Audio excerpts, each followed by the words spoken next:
One of the best inventions mankind has ever produced is language, words. Now, thanks to this technology and our ability to communicate complex thoughts and feelings onto others, we have risen to the top of the food chain and become the masters of this planet.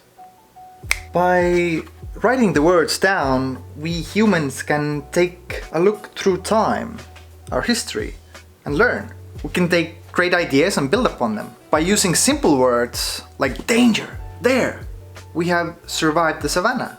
By using complex words like aeronautical engineering, we have touched the moon. Or so the government wants you to believe. But what I love most of all is that words make worlds come alive. And I want to tell you about 2 top-notch, high-quality, fantastic audiobooks that will take you away from this world, give you a little break, and take you on a fantastic journey through science and magic. And I think we all need a little break right now. As you can see behind me, I love books. Can't wait for my retirement to start reading from morning to evening. That's a joke. Enjoy every moment, lads and ladies. Time freaking flies. But did I say audiobook? Well, yes I did, you observant little cutie you. Before I reveal my 2 top picks, I'm gonna tell you why audiobooks rule and why do they have their own proper place among the literary arts. Blah. As a kid I read a lot of books. Not a lot of books, but a lot of books. My favorite genre was adventure. So Treasure Island, Robinson Crusoe, Tom Sawyer. But one of the books I read 3 times from end to end, and that was Astrid Lindgren's Pippi Longstockings. Yeah. But I remember completely getting lost in the story, like being one of Pippi's friends in her weird house, which was so cozy and warm, and it was just, it's so nice to get lost as a free silly little kid. Aren't we all just free silly little kids? Now, I was fully taken away, I was part of their journey, and I think half the work was done by Mrs. Lindgren's words on a page, and the other half was my own projection of my voice that was projected onto the characters and the images I saw in my head, so the place came to life.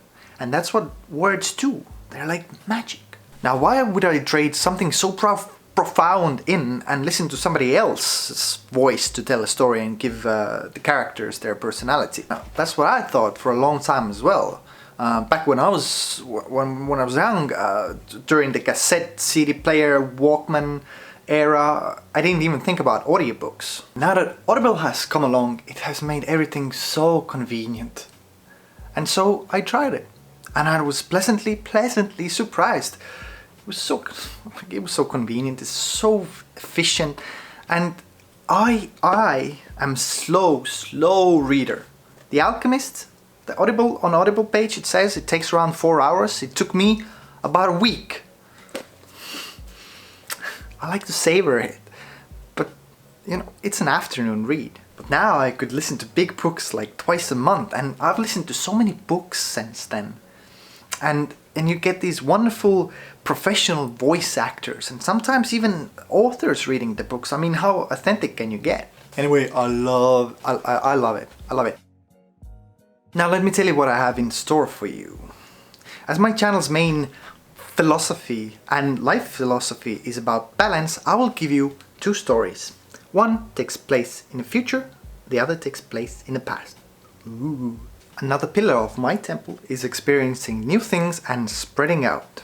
For me, that means that one day I will definitely read the genres that initially don't interest me at all, like political thrillers or romance novels or contemporary history.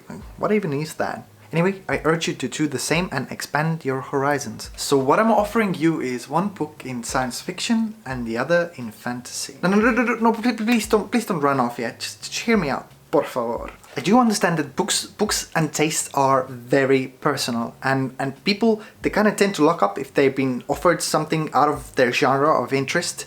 And of course, a lot of people might think that, you know, spaceships and magic boys are kind of geeky, But think about Star Wars and think about Harry Potter and how many people, young and old, have found their home in those universes. So indulge me, please, if you will. Let me introduce you to Bob. We Are Legion, We Are Bob by Tennessee Taylor is a fantastic, top-notch, wonderful, marvelous science fiction book by Tennessee Taylor, and it takes all the best things from the old classic science fiction and brings you into this modern new world. It has a beginning, middle and the end, and it makes you wonder, it makes you sad, it makes you think, it makes you happy, and it makes you part of the journey, as a good book should, without spoiling you anything that the book synopsis already does not. It's a story about a normal guy, kind of a young guy in 21st century. His name is Bob, Robert Johansson. He's a programmer and an engineer, and he has sold his company for millions of dollars. So he's looking for an early retirement, aren't we all, to live life leisurely and enjoy, well, basically enjoy life. Well, life has other plans, eh? So he gets killed straight away. Fortunately, unfortunately for him, he has bought a life insurance package. Is when you die, they take your brain and they freeze it. So in the future, perhaps if the technology exists, they can revive you and bring you back to life. Now, would you do it? So now, a century later, he's brought back online and he finds himself to be inside a computer as a computer software or artificial intelligence, as you say. And the state of affairs is that he is now somebody's property. He has no human rights anymore, and they will give him a job driving trash trucks. Nah, that's a joke. The job is where the fun actually begins, which is to be an explorative space probe and to go explore the galaxy, find other planets and make the universe habitable for humans. And he can clone himself. Huh? Interesting concepts. I'll stop here. I'm not going to say anything more about the details, and I'm just going to tell you that this is not the regular science fiction that you used to your Star Wars or Star Trek. It explored the subjects of the meaning of life. What is it to be alive? What means to be a person? What does it mean to be an immortal? And what does it mean to be you? Would you be your friend if you cloned yourself and it was an exact copy of you? Would you be a friend, or would you be something different? Would it be something different? How would you act? Would you get along? What would you do if the whole galaxy was your playground? You can do anything you want. Would you go and try to find some alien life or colonize planets? Would you help humankind out, or would you say F this and just go do your thing? And you will learn something about star systems and interstellar travel and get your logical brain ticking, right? The voice actor as well, Ray Porter, he is amazing. He does a fantastic job bringing all the different Bobs to life and giving them personalities. 10 out of 10 guy. The writing is easy to follow. It doesn't take itself seriously. It's a fun, short, cohesive, very well thought of adventure story in space in the future, and we can all relate. Perfect. 11 out of 10. Now let me introduce you to Quoth. Now Quoth is a funny name, I know, but Quoth is a king killer. Now, maybe you've seen Game of Thrones and you know Jaime Lannister was a king slayer. It's because he killed a king. But later on, if you find out the reasons why he did it, then you're like, good boy. So king killer means that you've done something incredible, something that people don't usually do, and there's a story behind it. Now, Name of the Wind by Patrick Rothfuss is, again, a fantasy story, but its setting is not like you've known before. It's not like Hobbits or Lord of the Rings or Game of Thrones. The story starts in a small tavern, as usually all the nice fantasy tropes do. Imagine yourself sitting there in a corner, the fire crackling, the wind and rain blowing outside, but a hearty, full, meaty soup in front of you, really good. And the innkeeper looks familiar. It turns out this innkeeper is the infamous king killer. And he's wanted in all the lands. And he might have even started the war that's going on. But we all know how legends go, right? Lots of embellishments, lots of fluff. Now, Quoth, the innkeeper, actually is gonna tell you a real story. What really happened to his life. What really is going on. And he's gonna do it in 3 days. So every book is 1 day. And right now there's 2 books out. And the third one is coming really soon. Really soon. Any day now. It's a story about a boy, a very clever boy who's gonna learn magic.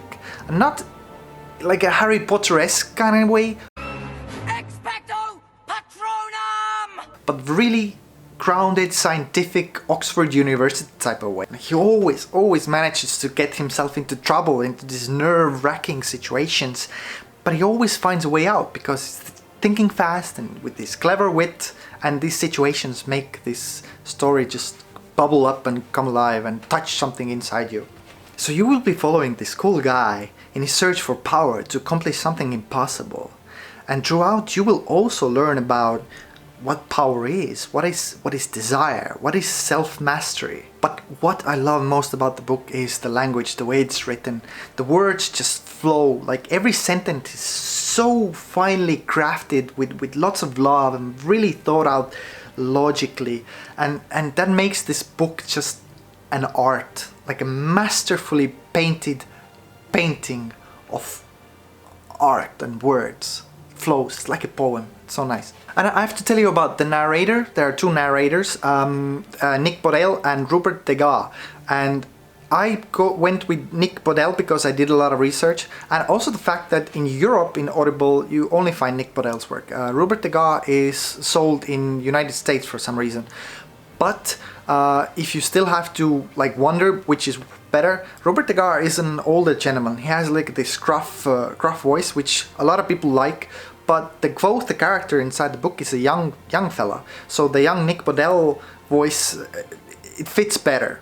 And also I've listened to other books with Nick Bodell, and he's amazing. He's a master of his craft, so I would go with him.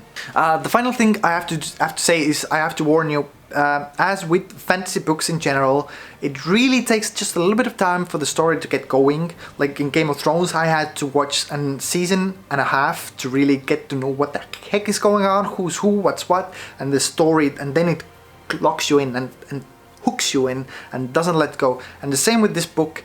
I think at first like 2 hours is a bit of a drag. You don't know, they're introducing names, throwing out names and stuff and places and everything, and you're like what woo.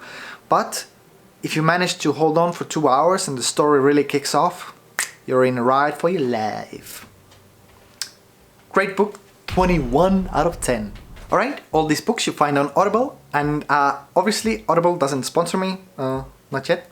And if you sign up, you get 1 month free, one free credit to buy whatever book you want, and then you can cancel. You don't have to stay on if you don't like. If you use my link in the description below, then maybe, hey, I can get a credit as well, so it's win-win. Please let me know what you think about the books, and if you have any other books that you love, you could recommend to me as well. Please hit them in the comments down below. I would love to find myself a new favorite. If you love the books, please hit like, and if you hate the books, feel free to tickle the dislike button. Subscribe for more clever insights, and happy exploring, happy adventuring, and I'll see you in the next one. Bye.